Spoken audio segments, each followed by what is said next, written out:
Winemaking's difficult because there are no right answers. It's an infinite number of possibilities and flavors, and it's a craft that will never be mastered. It's a journey. It's not just a product.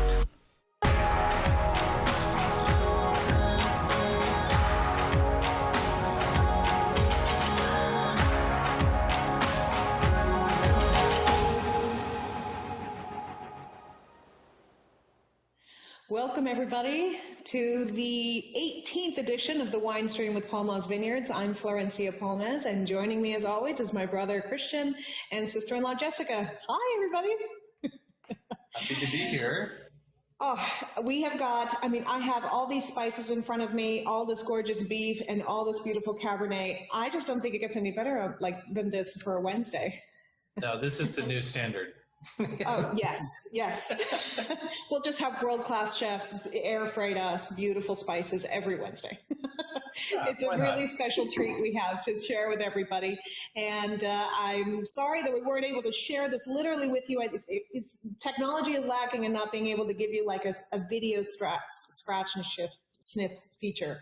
But joining us later today is Lior Sercarz from Le Boîte of New York City. It's an incredible spice house. He's a master spice blender, and we got together this week and we decided what better to uplift the classic pairing of Cabernet and steaks and incredible spice blends. So we've grilled up a few steaks. We look forward to sharing with you what we've learned about how to uplift and enhance your next grill. But before then, we do have some great news from the vineyard. It is almost like a sighting. It's a special sighting every year. Our first signs of veraison are coming through this week. So usually when we start seeing the first signs of purple grapes, the green to purple, and that transition of color in the vineyards, it marks really an important move for us to stop focusing on, these are actually photos from the vineyard, right, for this last week? Taken yesterday, I believe, yeah. Yeah. And all throughout the vineyards, we're seeing this. I would say, my gut tells me driving up here today, we're probably about 30% through. So there really are, predominant purple throughout the vineyard. And it marks for us an official shift from just managing vines to really focusing on ripening fruit.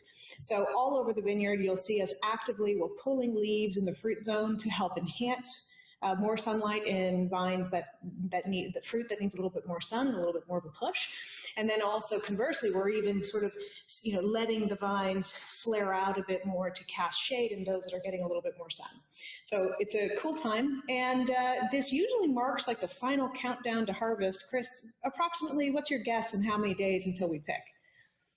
So obviously it depends on the parcel and the terroir and what elevation, but generally speaking, we typically can expect between about 65 to 75 days from when veraison begins to when we should begin seeing ripeness levels of what I would say the winemaking team is looking for to say, let's begin harvest, right?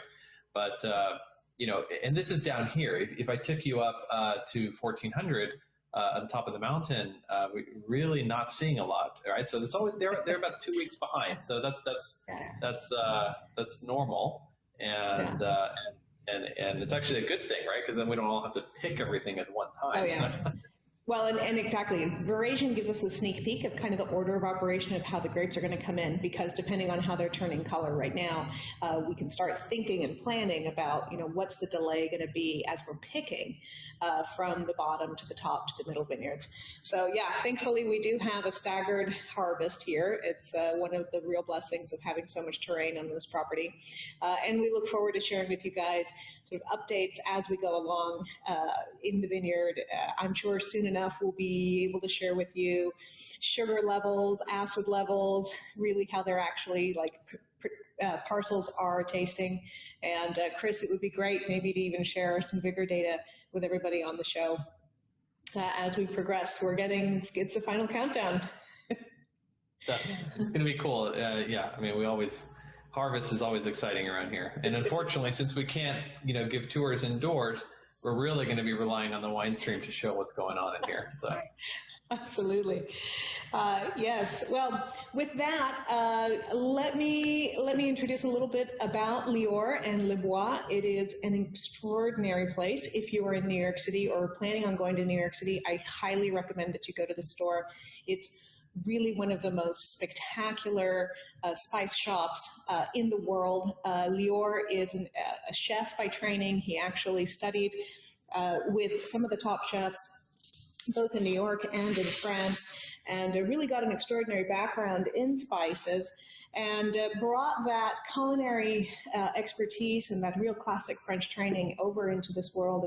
And the other thing that makes his flavor profiles and his palate just so unique is he's also from Israel, so he has a real Middle Eastern flair, has some extraordinary international perspectives, and early in his career he traveled extensively in South America, which really connects for us with his understanding of how asados and steaks work with spices.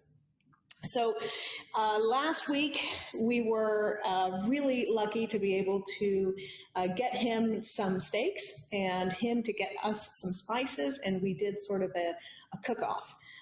So let's invite Lior to join us and see how his grill went and how our grill went, and talk a little bit about how Cabernets and spices can enhance each other. Lior, welcome. Hello. Oh my gosh, that looks like an amazing warehouse. Are you at the shop right now? I'm at Spice Lab, 5,000 square foot of any spice you can imagine. That's so cool. Oh, I can only imagine what it smells like in there. Well, I am sitting in front. It's very tempting. I'm sitting in front of your amazing beef and your wines. And so I disconnected to the spice world. I'm here. Excellent. Well, Lior, tell us a little bit about, when we were chatting the other day, you were saying that, you do a lot of the spice blends for some of the top chefs around the world. What's your approach? How do you help consult with a chef to help, in their spice profiles? So I cooked for over 20 years before I did a career change to some extent. And I don't regret 1 minute of it. Because I had lots of fun. That's one thing. But the important thing for what I do is I don't think I would be able to do what I do currently for the last 13 years without having worked in so many kitchens and pastry kitchens and meeting all of these great professionals, so that when I create a blend today, I can envision what they're going to do with it. I think it really helps me have a conversation with them when they say, I envision a dish with something. I can understand what they're talking about and really consult them in the best possible way, let alone that I'll go home and cook with it right away and test firsthand what I do with it. We are a spice company, but we make things that are to be served with food or to go with food. So it's not, our job doesn't end the minute the jar leaves Spice Lab or La Boîte, the same way that you create amazing wines and you are there till the bottle is empty with that customer. So both our responsibilities go way beyond just the production and the bottling. Absolutely.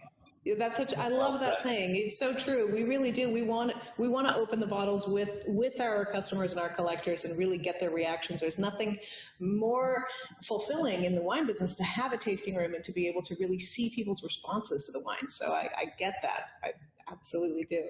And speaking of your kitchen, you have an amazing cookbook that my entire family is now obsessed with me cooking through. My son and my boyfriend, as I was flipping through the book last night, were like, oh, that one. Oh, yes. Oh, Thursday. Oh, that one for Friday, please. It's when you start cutting Post-its and putting them all over. Yeah. Just a beautiful book. I highly encourage everyone to check it out. There's just something about the spices and the influences of your homeland that are so enticing to me right now. There's really So much of our cuisine, we don't even understand the depth and the foundations that really come from a lot of those spices of the Middle East, and I'm just fascinated to dive into it a little deeper. Sure.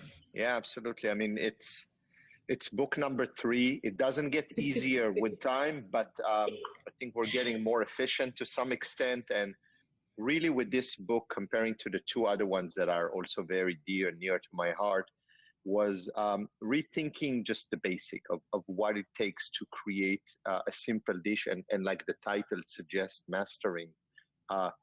Take a preparation and understand the ingredient, the time and the temperature and the technique, and really feel comfortable. And I think in one of the first pages of the book, we wrote, myself with Genevieve Co, who wrote the book with me, that I hope that at some point you'll just put the book aside, because it will become second nature, and you could just improvising. And once you get familiar with the book, that's where the fun starts happening. That's, you do the same recipe over and over again, but just change the seasoning, and it becomes something completely different.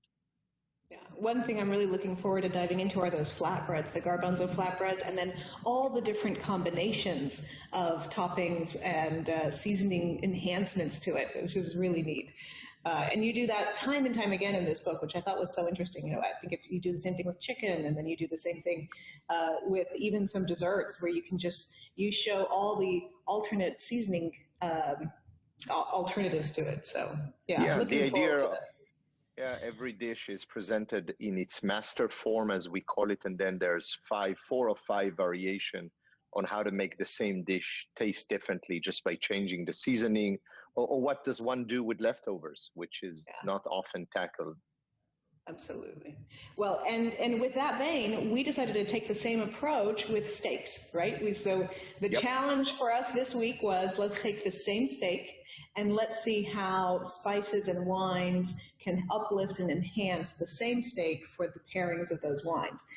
So we shipped to each other, we mutually shipped to each other some goodies. Yep, I like that. It's old school trade. Of course, of course.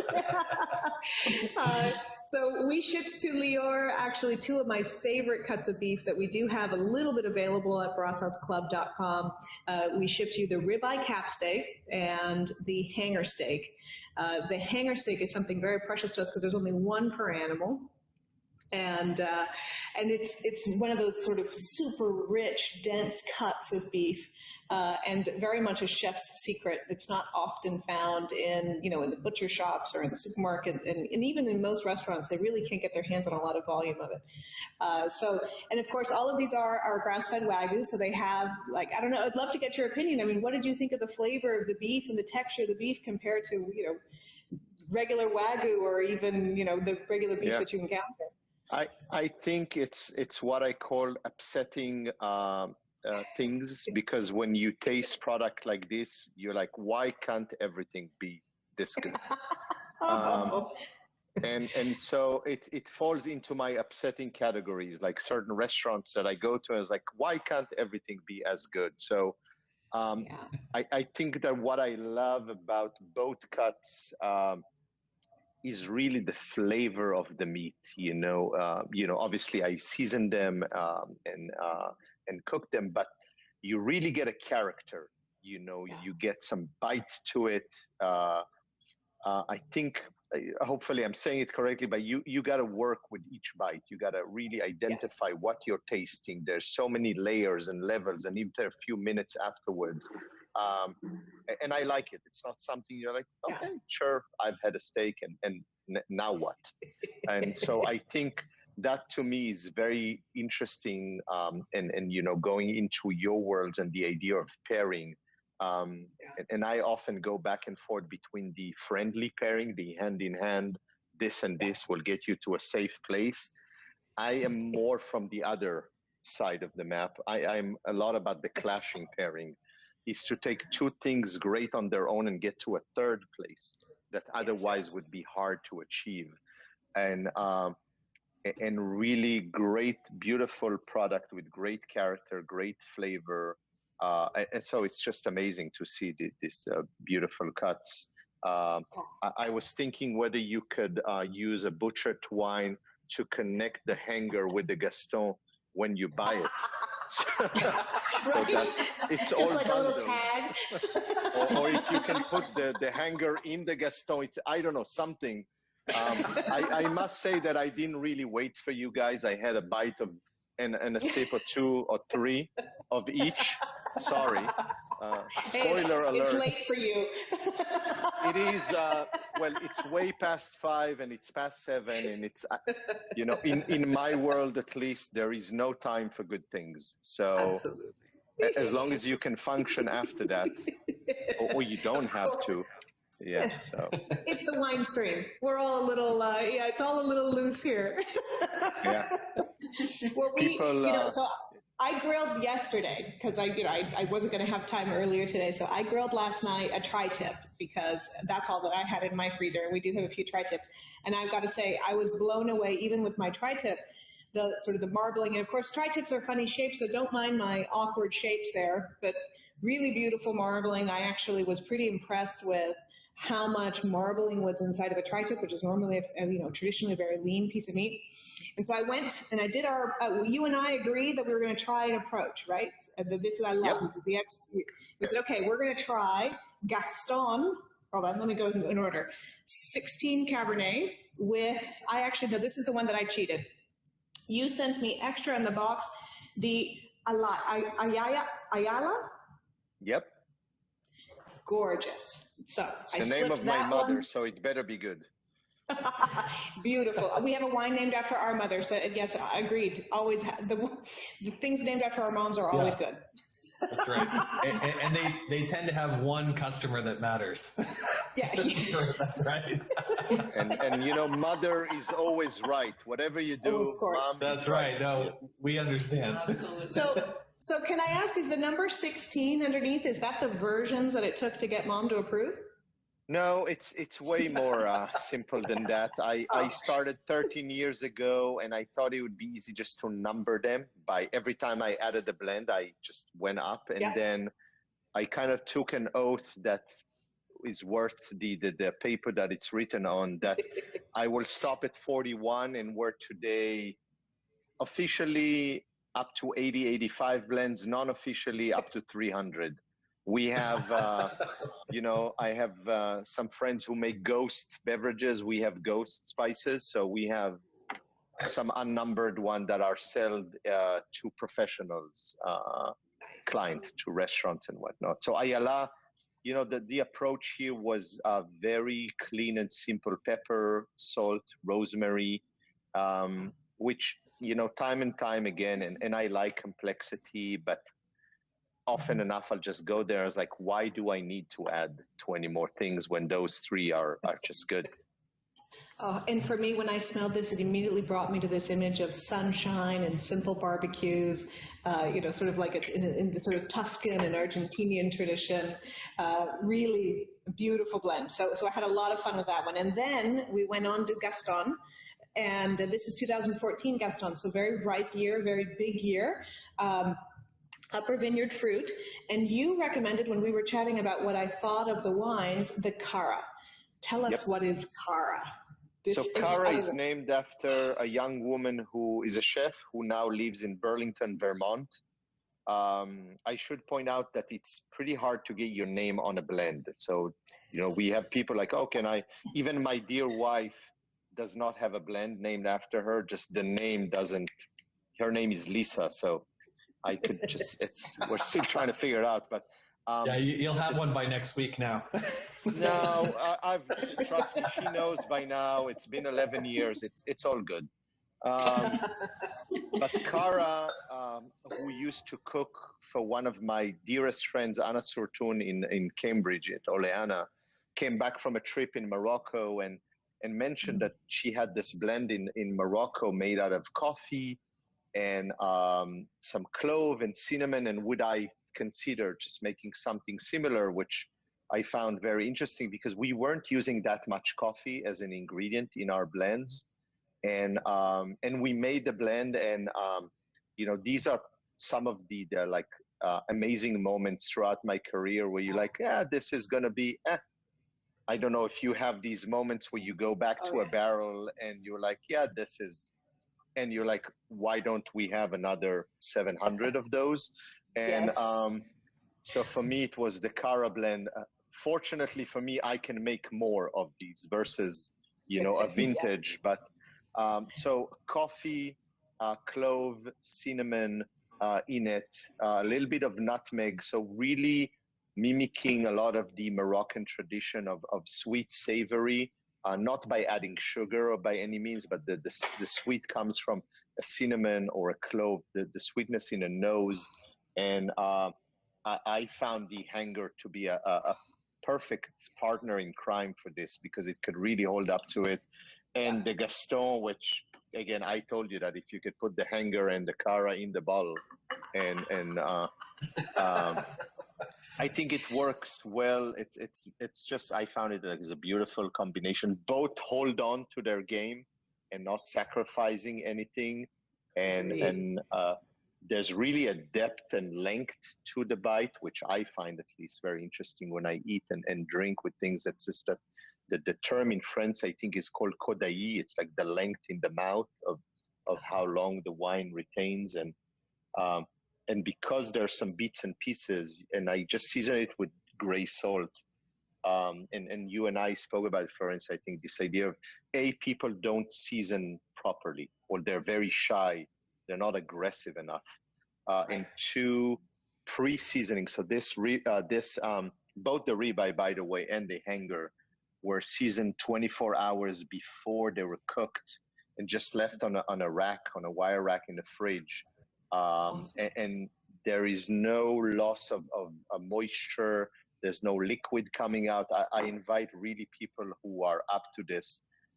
There's this misconception that seasoning ahead of time will drain the water or dry the meat. Not true. Sorry to whomever came up with that concept. Yeah. I agree. And, you know, it's so funny being in so my background is a butcher before being a vintner. And we always laughed at that one as well, because if there is a piece of meat purging as a result of handling, it's because there was too much water. That animal was either saturated or it's been marinated secretly before it was sold. A good steak and a well-raised animal will not purge necessarily. Same thing. I left mine probably for about 6 hours, just marinating, and there wasn't any purge at all on the pan. Just beautiful. And what I find so amazing about the Cara is I could have sworn you have just a huge amount of chocolate in there, but I guess that's because we're so used to those aroma sets in chocolate, right? It's just amazing. Yeah, for me, this was, and for us, a classic Gaston aroma is chocolate. So it enhances that so incredibly. Not for the faint at heart, right? Like you said, these are strong flavors and bold expressions and just beautiful enhancements. I love this. It really pushes you out of the comfort zone of, you know, what you expect steak and Cabernet to go with in this very kind of salt and pepper world that we tend to live in. This is so good. That's a great one. Good. Yeah, we're totally challenging Mom's precept of salt and pepper. You're right. Yeah. And, you know, I think often when you talk chocolate, people in their mindset have this, you know, maybe a sweeter milk chocolate. Chocolate could be very bold and aggressive, the higher percentage, at least, that you go to. And there's so many similarities between coffee and chocolate. I think it's because of the growing regions. Sadly, they don't really grow Cabernet in the growing regions of coffee and cocoa necessarily. But there's something about it that's just magical. Also, when we talk about blends with coffee and cocoa, we often talk about sediments. Would that be the right word of what's left in the barrel? And on those tannins, which have a similarity in the taste. So that's why I think they're so good together.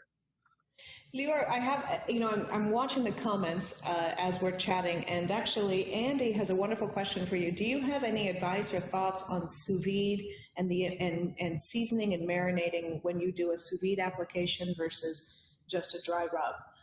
So I am Israeli, so we have an opinion about everything, even if we don't know a thing about it. So that's one point, something to remember. I was introduced to sous vide when I went to culinary school in France in the late 90s, before sous vide was a thing. It's a very old technique, and people confuse the term, just to be a bit more detail oriented. There's a cooking in a water bath, and there's the sous vide, which just is removing the air from something. So you could sous vide something and just not do anything, just preserve it. Or you can cook it in a water bath, in a circulator, for lack of. I greatly appreciate the technique for many reasons. You capture a ton of flavor. You have very little loss in liquids and whatnot. It's a very bulletproof technique once you master it, so the risk failure is very low if you know what you're doing. And the third excuse is, as somebody who has two young kids, it's you can do what you want through, and just let it do its thing, which is great, especially when you're entertaining.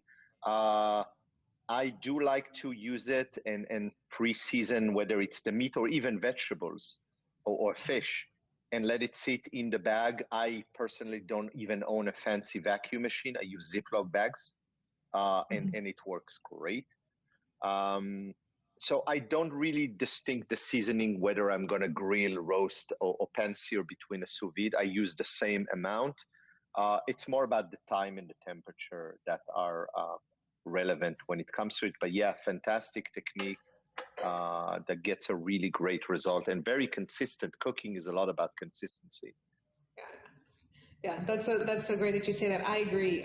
For me, sous vide, choosing to do a dinner with sous vide involved is like happy hour proofing, because if I get distracted and we end up, 2 hours chatting before dinner, which is notoriously my problem, no problem. They're bubbling away. Yeah, no, for sure. But I burned a few steaks on the grill with that approach. So. Well, if you pour enough wine, the burnt steak's good. You could get away with it. That's a trick. But I do think, going more in depth about, and I'm sure there's some equivalence in your world. I think it's important to know how to cook using a pan or fire before you venture into the sous vide. You need to, I think you need to understand fire the same way that you need to understand winemaking. And I'm sure there's technology today that's great, and it's time saving, it's cost efficient if you can understand the process. And I'm all about efficiency as long as you understand how to get there. So you just said the next magic word, fire. Talk to us about this amazing smoked salt. It is, I gotta thank a client of mine who brought up the question about 10 years ago. I said, do you have smoked salt? I was like, I don't have it too. What is it?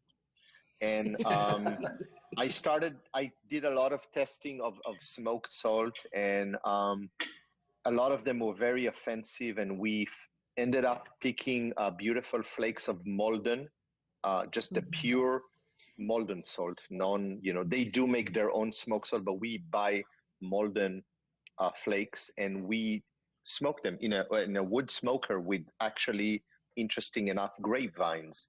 And some apples. And cool. A lot of the smoke could be very offensive. I mean, there's good and there's bad smoke. There's the liquid smoke that I'm not personally a big fan of, or powder. So the salt that we make is as precious as a brisket or any type of meat that you'd put in a smoker, low and slow. And it's, as somebody who lives in Manhattan with an apartment that's not that big with no grill, this is for me the solution for indoor grilling. It's something that even put on a cut fresh tomato or a cucumber, all of a sudden takes a whole other dimension. Or a cut of beef, and here we did the hanger with the Pierre Poivre that we'll talk about in a second, and the smoked salt, and cooking it like I did tonight in a pan.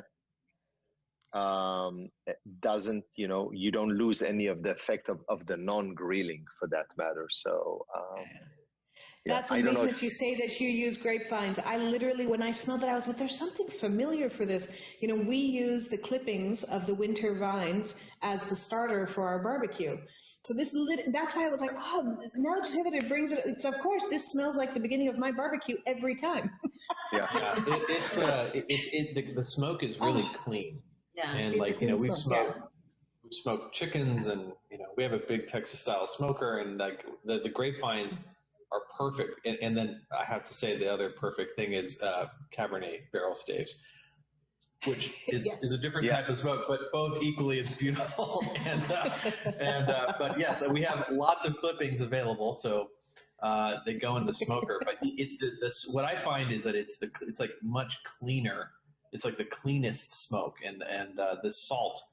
It doesn't how like things when they're kind of artificially smoky, they have kind of almost like an off-putting characteristic. This is not that at all, right? This is you can tell this is not liquid smoke at all. No, it's really a beautiful product. Yeah, and I think we didn't do something that's going to clash with whatever. And I don't know what your experience with the Brasas was, tasting this ribeye with the smoked salt. And again, I apologize my lack of wine vocabulary. I just drink. That's that's important. Yeah, that's right. No, I really found it super interesting. There's some acid notes, and I apologize if I'm missing the really paired really well with it, and there's this great brightness. That really, and even the ribeye itself, there are some really bright notes to it. The meat itself that I found very interesting. Yeah, it's interesting. The cap of the ribeye is it's almost like a lighter textured flank steak, right? Because it's up on that top, and it's really a loin. Because it's part of the loin set. They're very delicate meats, and they're a little lighter in color. So it's very typical of a ribeye cap steak. It is not like the hanger steak or the tri-tip that really come from muscles that work very hard and that have a much denser, chewier flavor. The cap steak can be much more delicate, but still have that bite and a little bit of structure to it, like a flank steak or a tri-tip. So it's an interesting cut. It's one of my favorites to grill with because it's also very quick, right? It's a little flat and goes in a second. It's perfect for a pan.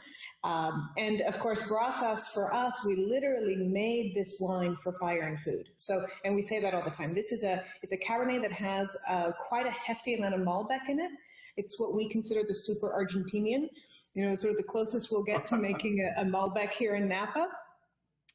So what we did was we wanted to blend something that would be softening and satiating for powerful flavors. We knew that, doing asados and being Argentinian as we are, that we were going to have a lot of smoke around us, and that we tend to do, either it's Aleppo chilies or for us it's the ají molidos. We tend to use a lot of pepper as the crusts of a lot of our asados.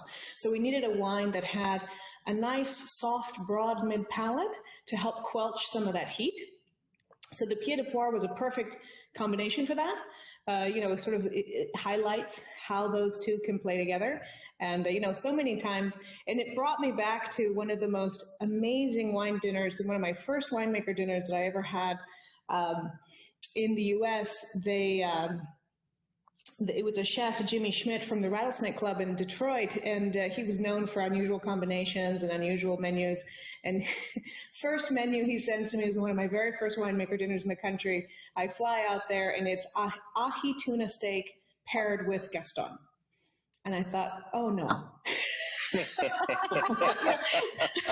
No. We're not doing fish with a massive Cabernet. And he just he was like, calm down, little girl, it'll be fine. And lo and behold, I mean, I dived into that last course, and it was incredible. And it was the peppers that carried it, right? Flo, I have to tell you, I mean, so, we talk about the whole cow asado, which is, what this wine was made for. The salmuera that you make, right, that we cover the whole, I mean, that is so rustic, right? It's as simple as it gets. Later on, we've been getting more sophisticated. Actually, working with Lior and his spice mixes. Now we've done a few masalas with them. What do you think the salmuera's like places, and could it be replaced with something that's a little more complicated or interesting, a little more depth? No, absolutely. I mean, look, what you call the salmuera, which is the Argentinians' water. It's rustic salt and water and oil and a little bit of ají, right? It's what we literally mop the whole cow with when we do the barbecues. That is. Remember, it's because our tradition is we're in the middle of the ranch with nothing around us. This is not, it's not done like that because there's some mystic reason. It's because this is a ranching thing. This is field cooking. As we've learned a little bit more of the intricacies of asados, and we've done more and more of these asados, we're trying to add a little sophistication, a little Napa Valley to it. Right. So yes, Lior, I really look forward to turning the next cow rubbed with this, with the Pierre Poire everywhere. This thing needs this. It's beautiful. It's delicious. The exercise here, and it's one of the first blend that I've ever made, honoring this gentleman who was born in Lyon, where I went to school, and his name was Pierre Poivre, which translates to Peter Pepper. What a fun name to have. I wish I had that as the last name, but I don't. And really, aside from having that name, a figure that really became influential in the spice trade world as somebody who was sent to spread the word of God in Mauritius, and then had an amazing life story, and a really big fan of spices and plants, and started planting spices all over, and really showcasing that pepper is not just about heat. Yes, it does have heat, but it's not just heat. There's acidity, there's fruit notes, there's the texture, there's herbaceous notes, there's even some piney and resin notes in some of the pepper, some citrus notes. I got to ask you, because I'm fascinated, and might be my palate that's completely off and knows, but to me, at least in the Brasas, there's something like an orange rind at some point, and it might be just me eating the steak with the pepper that gets it to it, but I don't know if that's part of the description. No, I agree. There's resin notes, and sometimes it's orange, sometimes it's pine, but it's that kind of high-toned resin. Okay. I totally agree. Yeah, and that's very typical of Malbecs. That's the Malbec showing straight through. Got it. Yeah, so I found it to, go really well. And again, another great example of how you don't want to have something overwhelming the other, and just having two equal partners in that conversation, and sometimes one takes a little over, and then something and with the Pierre Poivre, because of the texture, I don't know if you've had it, but 3 minutes later, you'd find a piece of pepper, someone, you bite into it, they're like, whoa, where am I going with this? And then you take another sip. So it's really, it's part of, again, what I like. It's not a one dimension, one bite, and then, okay, I forgot about it. It carries on. Tell us a little bit. We jumped ahead a little. Tell us about this pepper blend, because to me it felt like an international. It's like the UN of peppers. There's so much in here. It's like you've got every pepper in existence in here, because you can smell the complexity. We got a lot of them, and I wanted to, really, again, as I said earlier, to showcase pepper in a different way, and utilizing black pepper, but again, we use 2 or 3 different black peppers from 2 or 3 different regions. The same way that you can talk about, a Malbec or a Cabernet, it doesn't mean much unless you know what region it was grown in. And then introducing green peppercorns, which I found sadly not used enough. White peppercorn that suffers from really bad PR, and I should be an ambassador for white pepper. And that's because a lot of the white pepper is done on a quick 20-second note. White pepper is actually black pepper. It just doesn't have the skin. So it's been soaked in water, the skin has been removed, and all you get is the core of the black pepper. It's the same. Green, black, and white are the same thing, just 3 different treatments of the product. And since it's done badly, a lot of times it get that fermented barnyard hay note, which I happen to like, but could be offensive to a lot of people. So bringing those elements into the mix, and then red peppercorns, not to be confused with pink. So there is a red peppercorn, which is, you will appreciate it in the wine world. It's a late harvest. It's a peppercorn that's left on the vine until April, which is the end of the season. It becomes red, sweet-ish in a way, a lot of citrus notes in it. And that's why I asked about the Brasas, because I found it interesting. It's more pricey because there's a lot of loss, like in grapes. Some of them fall, and so whatever is left on the vine, there's not a whole lot left in it. And then another really important element is just the texture and the consistency of the blend, because it's not fine ground, it's coarse, and the mouthfeel. I was gonna say, that's what's so awesome about your products, Lior, is that you take texture into such a consideration, and these are truly beautiful products in that they're not just blended spices. The texture and the way that texture presents on the surface of the beef, in this case, that we're coating with it really is nice to kind of crunch into some of these things. Little surprises. I love that. Yeah, thank you. And again, going back into the wine world, which it's not an easy exercise to deliver texture in a liquid form. And those who do it right, like you guys, and through aging and barrel and skin contact and all of the things that I know very little of. And it's interesting to see people when they taste for the first time a wine that has body to it. And it's something that's hard to describe verbally. You have to taste it. The fat and what my, old uncle in France, they used to say that it has legs to it. You can feel the mass of it, which is a term that I think there's no bad vocabulary as long as you can make the point. Completely. And if you can take a bite of a wine, if that even means something, to me it does. I think it's unbelievable. And the same with texture, because it really takes it to a third dimension that's otherwise you just miss the whole point. And it was, for me, to the point of texture, because actually it seemed like, for me, the use of different spices, right? Fundamentally what we were working with today was an herbal expression, a coffee and high tone, sort of the spice, like you said, Moroccan-based spices, and then, of course, this pepper spices, and what are they doing to the wines? And it was extraordinary to see the differences. Of course, we compounded the experiment by using 3 different wines, but we could have easily done this with the same wine and had completely different expressions of the same bottle of wine. When I tasted this last night, I actually did it just with the 16 Cabernet, so I could really see exactly what is it that each one of these spices were doing to the wines. And what I found was completely different expressions of the Cabernet.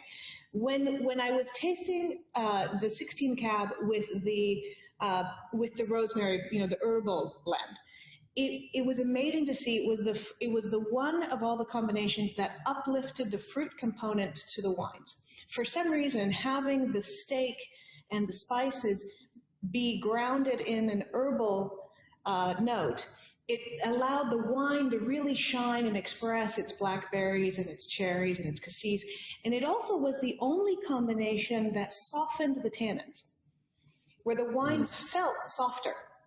Yeah. Which made me think, oh, so I mean, it's like if I'm trying to learn what to do in the future, right? If I have a really tannic wine, herb-based crusts may help manage that tannin load. And then when I was tasting the Cara with the same wine, it was incredible to see that those chocolates, for me it was coffee and spice and cinnamon, and it enhanced all those components in the wines. It amplified the wine's expression of those notes, whether it was because it's still lingering in my palate or whatever. And it enhanced the texture of the wine. So suddenly the wine had a much longer finish, and it really emboldened it, which made me think that the application of Cara would be very good for older vintages that may be dropping off a bit, right? Where the choice of a spice-driven, like you said, cinnamon and clove and coffee crust helps beef up the wine a bit, makes them stand a little taller. For our case with Gaston, it didn't need to stand any taller. It got really tall. Yeah. It was like, woohoo! It's a whole lot of wine. It's delicious, and it's a real celebration. I mean, if you're not afraid of tannins, coffee crust everything. It's the way I look at it. And then it made it a little edgier, right? It's like a little edgier. It does. And it's so typical of our problems with coffee and chocolates and Cabernet, right? Is that so many times those chocolates and those coffees amplify the tannin. So it's the exact same thing. But it didn't take the wine to like a bad place. That's why I kind of liked it. It was something different, and it's way like Lior mentioned, out of the comfort zone. I actually really liked it. Yeah, you like the amplification. I mean, look, this is exactly, I mean, this is why there's no wrong answer. And then, I don't know about you guys, but for me, the spice and Cabernet is an incredibly enticing combination. I've always liked it, and it's a little bit more, it's like more is better. But the interesting thing is to see is that I really think it makes the wines very juicy. Where the wines become very satiating and very juicy, and it sort of stretches out the middle. So for me, I'm fascinated with the experiment. We had a ton of fun last night. I brought back, so we actually have our leftovers that we're snacking on, which are cold, but it's even a more academic exercise, right? Because now the wines are cool. I mean, just so you guys can see what Flo prepared for the tasting. This is great. It's all three. It's really nice. A little arugula. It's delicious, Flo. Thank you. Yeah, our plate's empty. Our plate's gone. We've been quietly munching. Yeah. Well, I can tell you. I mean, I have a good friend who makes, on a complete different spectrum. He makes beers and really good beers, and he told me something one day that really stuck with me, and it's the last sip that really has to count. Yeah. Whether, the good one, okay, the middle one, okay, but if it's the last one in the glass, which, I usually hold on to my knife at the restaurant just in case the waiter shows up and wants to grab the glass before it's empty. But it's the same. It's the same with the beef. It's maybe a bit room temperature at this point, but if it's done right and the same way with the wine, I think that's a true testament that, people gave it a lot of thought, that it's not just the flashy first 5 seconds, I'm going to impress you and then come back later and it's too late. I think that's what's beautiful about it. And, let alone that, personally, again, I find a lot of times that red wine is too hot and white wine is too cold. That's just me personally. And people are horrified when, I put a bottle of red wine for 20, 30 minutes in my fridge before I serve it. And they're like, what are you going to do? It's going to be too cold. And then I was like, I have never had red wine so good before. And I was like, it's like ice cream to me, which is no offense to everything, it's my favorite food. It's about temperature, because you got to hit it at the right temperature, and so true. Because otherwise you lose. Yeah. The interpretation of what we smell and taste is so dependent on the temperature of it. Lior and Chris and Jess, I want to hear from you guys. Riza and Kimberly are asking, what was our favorite? You go first, Chris. I'm partial to the Cara. That was a really big surprise for me because I normally don't enjoy as much kind of that coffee, you know, kind of a little more heavy. But it was beautiful. That I think was my favorite, but I don't know. It's a very close second and third. So yeah, I don't know. I'm in kind of heart struck between all three, honestly. So I just want to keep doing it over and over again. No, I'm sad our plate is empty. Look, they're all amazing. I think that the Cara was the most unexpected. Let's put it that way, right? I mean, in terms of, you know, here we are, we're sitting down to purposely pair beef with Cabernet and allow spices to enhance it. You know, the Cara took me furthest out of my comfort zone, but in a good way. I liked it. So really good. It was really good.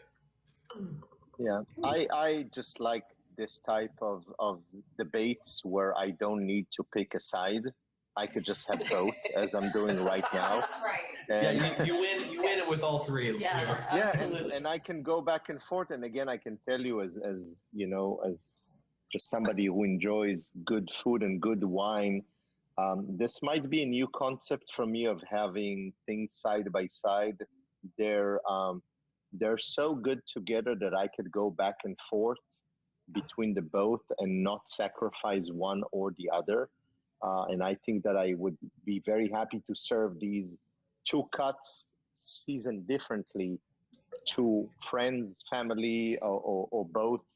Sometimes they even work together, the family and the friends, and have these two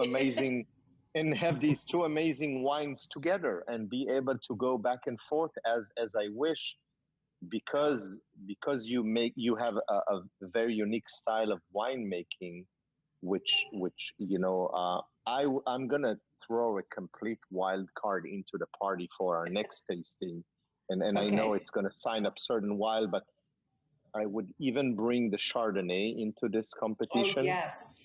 And I, as a non-educated, perhaps I like to bet on the wild card sometimes, and I've had some absolutely. Chardonnays with meat, and people were horrified for the first 3 seconds. They're like, I have never even thought about this idea. Absolutely, or even further, Riesling. You know, with the heat. I mean, you know, the whole purpose for us to make Riesling is to play with chilies that we don't normally get to play with. I love ginger, and ginger and Cabernet don't play well together. So. You know? Yeah. So it's like we have the Riesling for the lemongrass and for the ginger and for the really hot peppers, you know, the ones that are really spicy. So yes, would love to bring in some white wines. Let's do this whole exercise again and see if we can pair steaks with Chardonnay and Riesling. Yeah, done. You Challenge know, I think accepted. There's enough fat content in the meat and the Chardonnays I think through very nicely. In this situation, and everything that goes with it, and you know, like you mentioned, the tuna steak from your first dinner, yes. Even if this was a piece of monkfish seasoned with the Cara that was roasted with the Gaston, we might be onto something. Yes, so absolutely. There's great opportunities. Yeah. So actually, it's interesting to see. We have a lot of engagement online.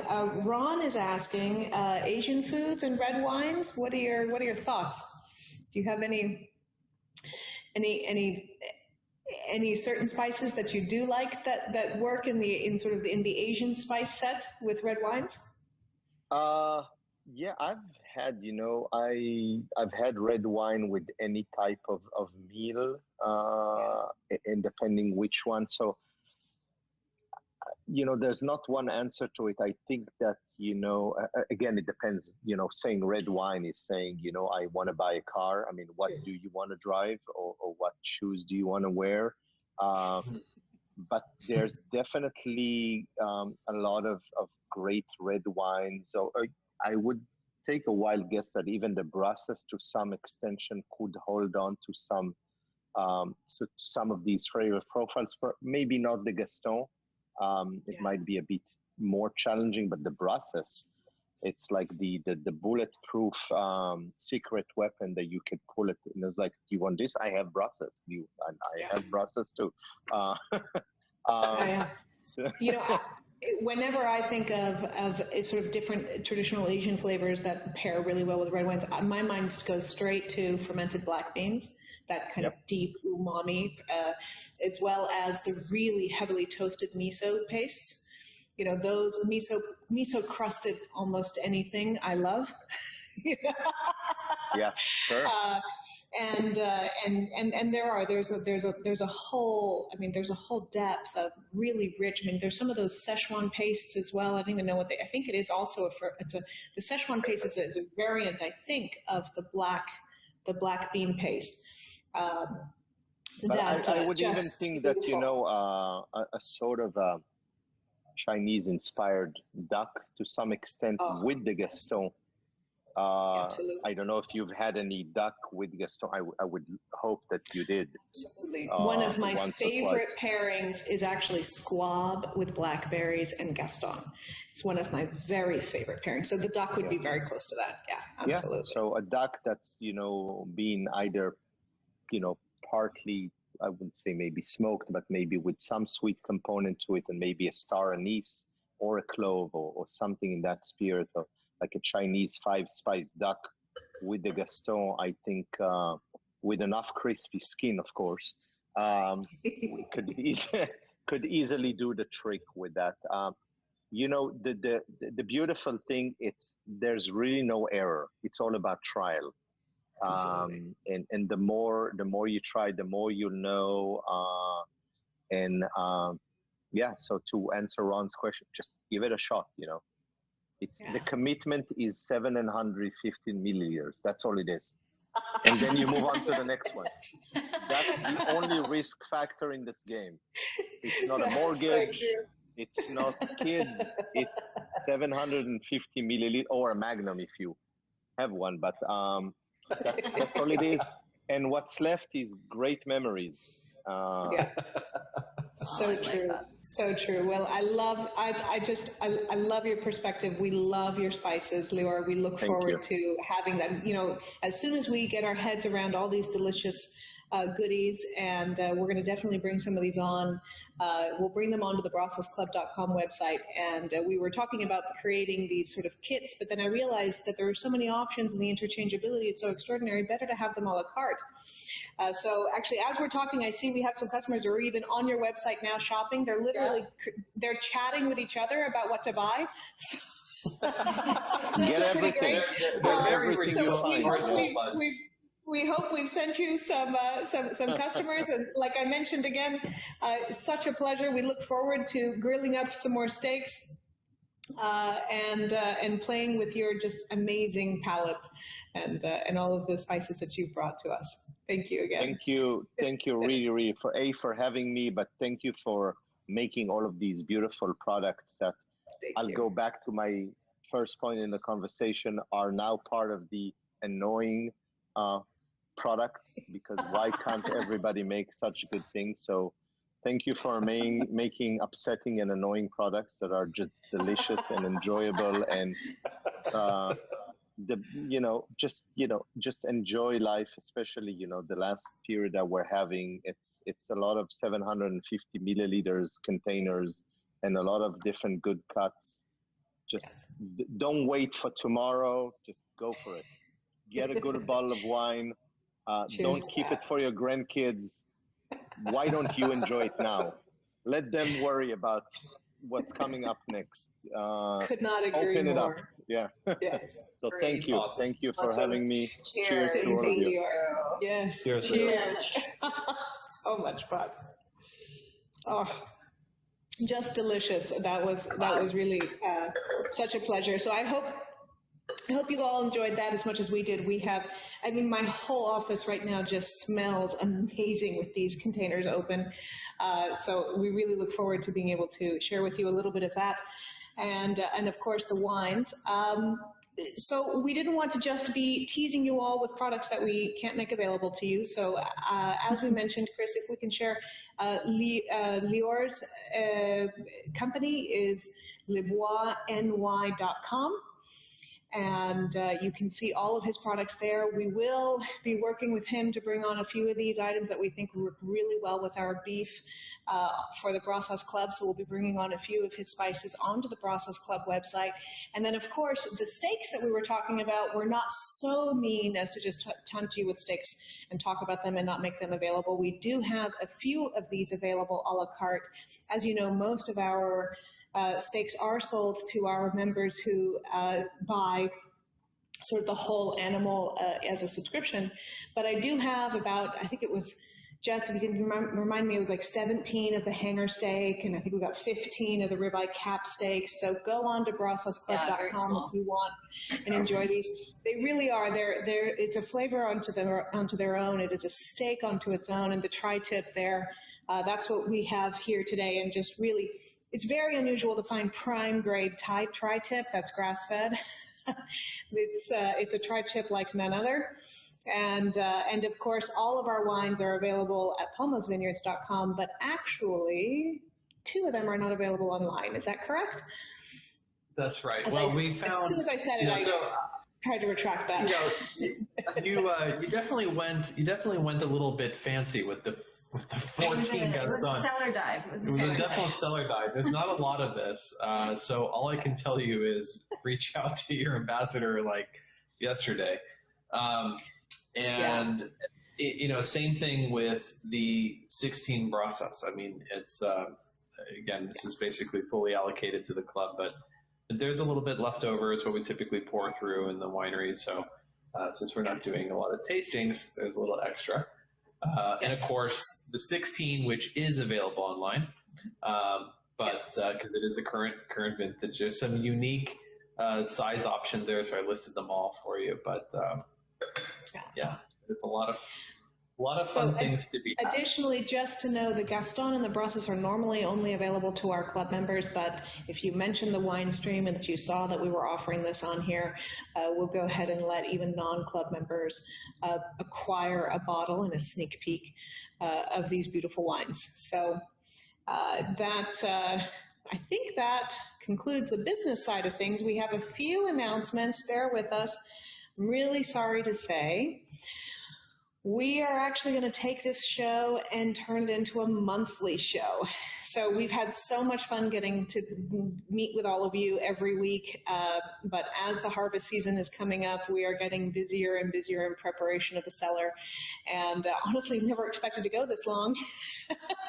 But we really wanted to focus and make a really great, compelling show and partner with interesting people and coordinate it to be a world-class show. So we're going to do this once a month, and we're going to do a really good job. We're actually settling in on the 3rd Wednesday of every month at 4 o'clock. We will be joining everyone on this live stream, and we will be promoting that. But we have not abandoned you. We've actually decided to do something for every week that will be a really unique opportunity to still connect with us and connect with us directly. So every Thursday at 4 o'clock, the 3 of us, Chris, Jess, and I, have agreed to put on a family virtual tasting. So Thursdays at 4 Pacific time, we will be announcing the whole month's schedule of which tasting we will be hosting. And if you order to participate in the tasting the Thursday before, we'll ship out to you. We'll bottle over the weekend, and we'll ship out to you exactly what we'll be tasting. And you can come online and join us. It will be an interactive one. Won't be open to the public. And don't worry, we won't record it, because drinking great wines is a private matter. And you'll be able to come on, and we'll deep dive into and be able to interact with all of you directly, to do a virtual tasting every Thursday. Anyone is welcome. It's completely open to the public, and we look forward to having you all online virtually with us every week. With that said, our cool new, obviously the 250 mLs, we've been shipping out tons of these. Yes. People are enjoying them. If those dates don't work with you, don't worry. You can still obviously book a private event, but we thought it would be fun. So many of you have been getting together to join and watch the show. We thought it would be a fun time to get together and taste some wines together. So I'm excited. It's fun. Very fun. Yeah. So for next Thursday, we're decided to start at the top. We're going to start with our very favorite collection, which is the Vertical, which is 2013 through 16 straight vertical tasting of Palmaz. We dive into the cellar and we rebottle it into these tastes. We will be hosting that next Thursday. If you call in and order by tomorrow, we'll be able to get the wines out to you. And we look forward to having you online with us. Each one of these tasting kits for the Vertical do cost $225 per kit. And they would easily be enough wine to really dive in for 2, or to do a taste like the size of the tasting room tasting for 4. So get together with your friends or your household and we'll ship the wines to you, and we look forward to seeing you next Thursday. Additionally, we will be sending out a calendar with all the subsequent tastings. So if you look through and you say, you know what, reds aren't my thing, maybe I'd like to taste through the portfolio and taste all the whites, we'll be doing that in another week. So we'll have all of the different tastings that we'll be doing for every Thursday coming up here shortly. So we'll be sending out that announcement. Thank you, everybody, for joining us. It is our favorite part of our day. This has really been an absolute pleasure to be able to taste with all of you and be able to enjoy all these beautiful products and have you at our table. So thank you again. Cheers. Thank you. Cheers. Cheers.